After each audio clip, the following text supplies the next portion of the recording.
In here from WTFmagazine.com and PopCultureMadness.com with Aunt Martha at Bonnaroo 2011. How you guys enjoying your time so far? Oh, it's been amazing. Best weekend ever so far. Yeah, it's been great. Yeah, ton of good music. Arcade Fire destroyed my face last night. So good. So is there anybody else you're looking forward to seeing this weekend? We're trying to take in as much as we can. Who we got tonight? Black Keys, Mumford, Portugal the Man, Dr. John. It's supposed to be pretty wild. Yeah, it's going to be good. We'll be running around. So for those of us, online and everything that may not be familiar with Aunt Martha, what can you share with us about the band and your music? Well, we're from New England. We met in New York. We've been together for about 2 years now. It's me, Garrett, and we have a violin player, Brian. And Cut that piece.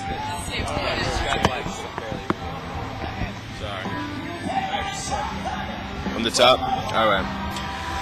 So, we're, Aunt Martha is from New England. It's myself, Garrett, and our violin player, Brian.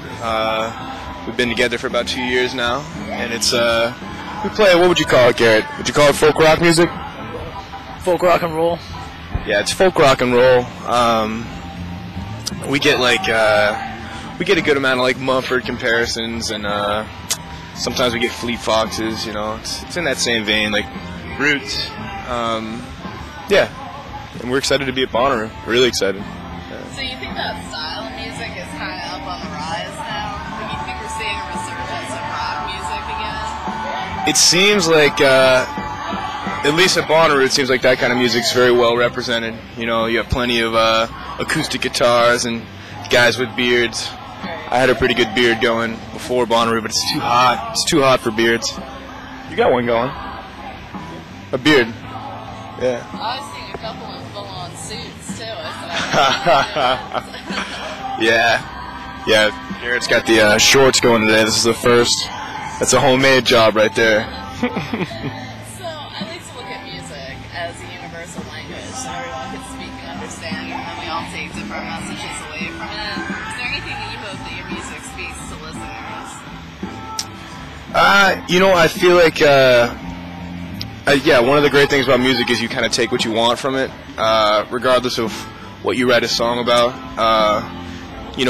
Once you play it for someone, you kind of give away that ownership, and it's really whoever's listening takes it for what it is.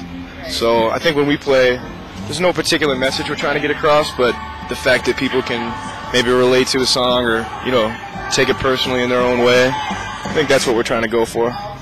Anything to add on that, Garrett?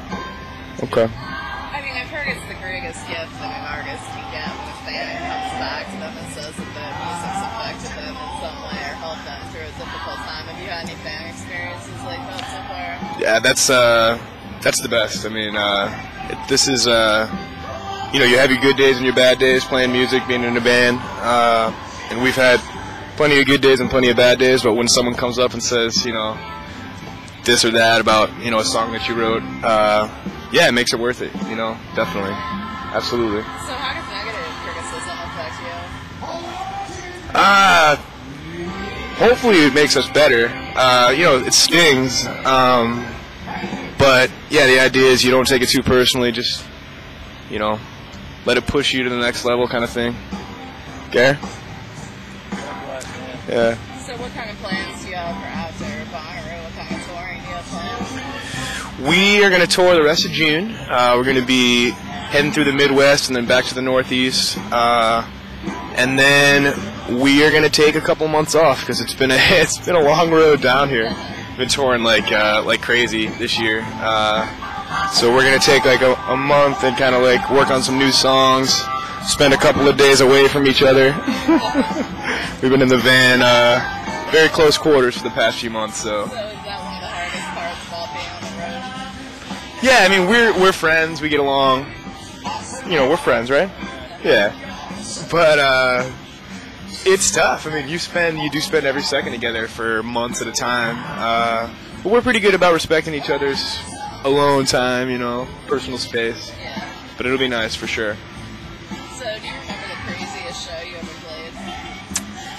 Ooh, craziest show. Any thoughts on that? We've played some crazy, like, weird shows when we were just getting started.